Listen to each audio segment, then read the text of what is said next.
நண்பர்கள் அனைவருக்கும் வணக்கம்.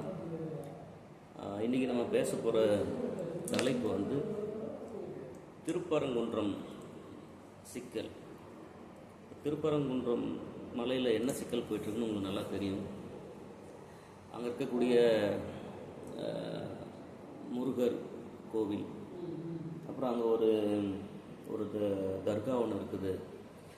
இப்போ இந்த இரண்டு தோழர்களும் வந்து ஒரு பிரச்சனையை முன்னாடி கொண்டு வராங்க. அது என்னென்னா, இஸ்லாமிய தோழர்கள் வந்து ஆடு பலியிட கொண்டு போனதாகவும், அந்த இடம் வந்து முருகருக்குரிய ஒரு இடம், அந்த புனிதத்தை இந்த பலி கொடுக்கறது வந்து கெடுக்குதுன்ற மாதிரியான சிக்கல் தொடங்கி இப்போ மதுரையில் 144 தடை கிட்ட அந்தளவுக்கு சிக்கல் போயிடுச்சு.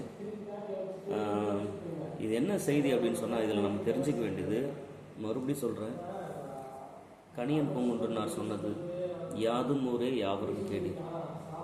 இந்த பூமி தனிப்பட்ட முறையில் யாருக்கும் சொந்தம்லாம் கிடையாது. உங்கள் எல்லாருக்கும் தெரியும், வயநாடுன்னு ஒரு இடம் இருந்துச்சு. அங்கே நடந்த அந்த மண் சரிவு நம்ம எல்லாருக்கும் தெரியும்.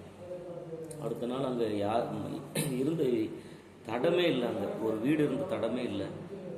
அப்புறம் இந்த இயற்கை பேரிடர் காலகட்டத்தில் நமக்குள்ளே வரக்கூடிய அந்த சகோதரத்துவம் மற்ற நேரங்களில் எங்கே போகுதுன்னா இங்கே கேள்வி. இப்போ இஸ்லாமியர் தோழர்களுக்கு நம்ம நிற்க வேண்டிய நிலை இருக்குது. ஏன் அப்படின்னு சொன்னால், ஒரு கட்டத்துக்கு மேலே அவங்களுக்கு நம்ம மேலே இருக்கிற நம்பிக்கை போயிடும். என்னப்பா இவங்க எது பண்ணாலும் ஒரு ஒரு ஒரு ஒரு எக்ஸ்ட்ரீம் போகும்போது நம்மளை வேற ஒரு ஆளாக தானே பார்க்குறாங்க அப்படின்னு ஒரு நிலைக்கு போயிடும். அது மறுபடியும் நான் முன்னாடி சொன்னாங்க, ஒரு பழைய வீடியோவில் சொல்லியிருப்பேன், நம்ம குடும்பத்தில் இருக்கக்கூடிய அக்கா தங்கச்சிக்கு திருமணத்துக்கு அப்புறம் இந்த வீடு உனக்கு சொந்தம் இல்லை அப்படின்னு சொன்னால் அவங்க மனநிலை என்னவா இருக்குன்னு யோசிச்சு பாருங்க. நான் இந்துத்துவ எதிர்ப்புலாம் கிடையாது. என் பேர் முரளி. ஒரு சான்றிதழ் அடிப்படையில் நான் ஒரு இந்து. நான் இஸ்லாமிய தோழர்களுக்கு ஆதரவாக பேசலை, இந்துக்களுக்கு எதிர்ப்பாகவும் பேசலை. நம்ம ஒரு இயல்பான ஒரு சகோதரத்துவத்தை நம்ம பேச வேண்டிய நிலையில் இருக்கும். இப்போ பிரச்சனை என்ன அப்படின்னா, புனிதம் பலியிடுவதால் கெடுமா அப்படின்ற ஒரு கேள்வி நம்ம எழுப்பணும். எல்லா சமயத்துலேயும் பலிபீடம் அப்படின்ற ஒரு நம்பிக்கை இருக்குது, உங்களுக்கு தெரியுமா? கிறிஸ்டியானிட்டியில் இருக்குது, இஸ்லாத்தில் இருக்குது. ஏன் நம்ம கடாவெட்டு இல்லையா? நம்மக்கிட்ட கடாவெட்டில் இல்லையா? அந்த கம்பராமாயணத்தில் குகப்படலம்னு நினைக்கிறேன், அந்த சைவ கடவுளான அந்த ராமருக்கு அந்த வேடுவன் வந்து மீனும் தேனும் கொண்டு வந்து கொடுக்கும்பொழுது அங்கே இருக்கக்கூடிய எல்லாரும் சிரிக்கும் பொழுது அந்த கடவுள் யோசிப்பார், கடவுள் எவ்வளோ ஒரு அற்புதமாக இருக்கார். அவங்க சிரிக்கிறவங்கள அவர் சொன்னதாக, ராமர் சொன்னதாக செய்தி, எனக்கு அன்பா ஒருத்தவங்க கொடுத்த அந்த உணவு நான் உண்டதற்கு சமம் அப்படின்றது. அந்த இடத்துல சமயம், இந்து சமயம் என்ன சொல்ல வருது? சகோதரத்துவத்தை பேசுது. அவன் அன்பா ஒன்று செய்கிறான்டா, அதை நீங்கள் அதை கொச்சைப்படுத்தாதீங்க. இந்த கண்ணப்பனார் கதைலாம் நமக்கு தெரியும். கடவுள் மேலே இருக்கிற அன்பின் காரணமாக கால் கட்ட விரலை எடுத்து கடவுளுடைய கண்ணில் வச்ச கதை. ஸோ அன்பின் நிமித்தமாக செய்யக்கூடிய எதுவும் வந்து தவறாக ஆகாதுன்னு இந்த இந்து கடவுள்களே சாட்சி. சங்க இலக்கியம், தமிழர் வரலாறு அப்படின்னா சங்க இலக்கியம் தொடாமல் யாராலையும் போக முடியாது. சங்க இலக்கியத்தில் வரக்கூடிய ஒரு அற்புதமான பாடல், அகநானூறு பாடல் எண் 309 309 படித்து பாருங்கள். தெய்வம் சேர்ந்த பராரை அப்படின்னு ஒரு லைன் ஒன்று வரும். சங்க காலத்தில் வீரர்கள் வந்து 2 வீரர்களுக்கு சண்டை அப்படின்னா ஒரு வீரர் வந்து மாடெல்லாம் கடத்தி வரக்கூடிய ஒரு நிலை. அவங்ககிட்டருந்து கொண்டு வந்துடுவாங்க, எதிர் படையிலேருந்து மீட்டு வருவாங்க. அப்படி வரும்பொழுது காட்டின் வழியே வரும்பொழுது அந்த மாடுகளில் ஒரு கொழுத்த பசுவினை தேர்வு செய்து அங்கே வெட்டி அங்கே இருக்கக்கூடிய வேப்ப மரத்துக்கு அந்த இரத்தத்தை தூவி அங்கே அதனை சமைத்து படை வீரர்கள் அனைவரும் பகிர்ந்துண்ட காட்சி நமக்கு சாட்சியாக இருக்கு. அந்த வேப்ப மரத்தில் ரத்தம் தூவி வழிபட்டார்கள் பாருங்க. அதன் மரபின் நீட்சி தான் இப்போ வேப்ப மரத்தில் குங்குமம் ஏற்றுறாங்க. அன்னைக்கு படை வீரர்கள் பலி கொடுத்து சாப்பிட்ட அந்த எச்சம்தான் தற்போது அந்த ஆடி மாதத்தில் கும்பஞ்சோறுன்னு ஒரு பெருஞ்சோறு கொடுப்பாங்க பாருங்க. பல்வேறு விதமான இறைச்சிகளை ஒரு பெரிய உணவு காலமாக ஒரு எடுத்து அங்கே இருக்கக்கூடிய அனைவரும் பகிர்ந்து அதனை பிரசாதமாக சாப்பிட்டு செய்யும். பெரியபாளையத்தில் பவானி அம்மன் கோவில்னு ஒரு கோவில் இருக்குது. 100 வருஷத்துக்கு முன்னாடி வேப்பமரம் அந்த கருவறையில் பல்வேறு விதமான அந்த அசைவ உணவுகள் பலியிடப்பட்டு அங்கே ஒரு படையலாக அவருடைய நம்பிக்கை.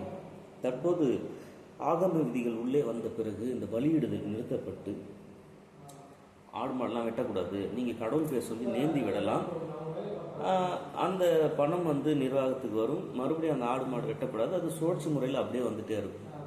பிரசாதமாக இப்போ அங்கே வந்து சைவம், எலுமிச்சை, புளி சாதம் இதெல்லாம் கொடுக்கப்படும். அப்போ நீங்கள் எப்படி உங்களுடைய ஒரு கொள்கையை பலியிடக்கூடாதுன்றது உங்களுடைய அற்புதமான ஒரு நம்பிக்கையாக, உங்களுடைய உணர்வு நிலையாக இருந்தால், பலி கொடுப்பவர்கள், நம்ம இது எதுக்குள்ளேருந்து பேசுகிறோம், இந்து சமயத்துக்குள்ளேருந்து தான் பேசிகிட்டு இருக்கோம், இஸ்லாத்துள்ள போதே இல்லை. அப்போ காலகாலமாக என் முன்னோர்கள் வழிபட்ட அந்த ஆடு மாடு இதெல்லாம் கோழி இதெல்லாம் வெட்டி அவர்களுடைய ஒரு உணவாக கடவுளுக்கும் இவர்களுக்கும் பகிர்ந்து உண்ட அந்த வழிபாட்டு முறையில் ஆகம விதிகள் உள்ளே நுழைந்து யோசிச்சு பாருங்களேன், அது எல்லாமே சிதைது.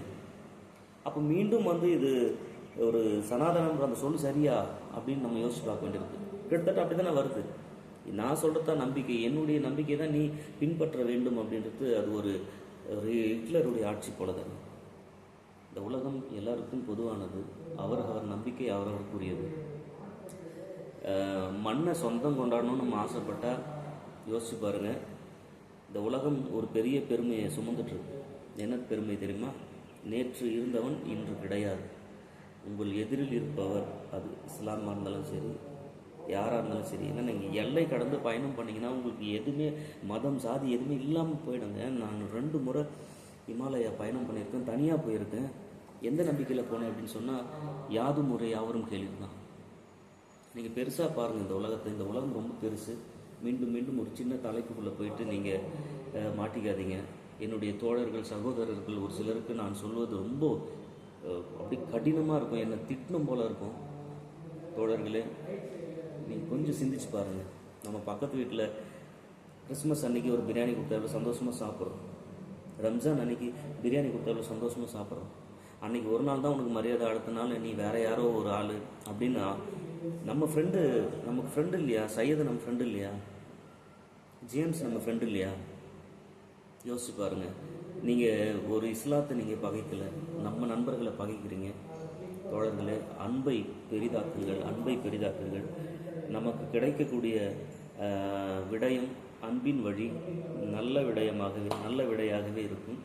திருப்பரங்குன்றம் சிக்கல் இதோடு நிற்கட்டும். இஸ்லாம் தோழர்கள் அவர்களுடைய நம்பிக்கையில் செல்லட்டும். இந்து சகோதரர்கள் அவர்களுடைய நம்பிக்கையில் செல்லட்டும். கிறிஸ்தவ தோழர்கள் அவர்களுடைய நம்பிக்கையில் செல்லட்டும். நாம் அனைவரும் நட்போடு அன்போடு இந்த உலகை நேசிப்போம். நன்றி, வணக்கம். உங்கள் யாரையும் நான் காயப்படுத்தினான்னு நம்புகிறேன். நன்றி, வணக்கம்.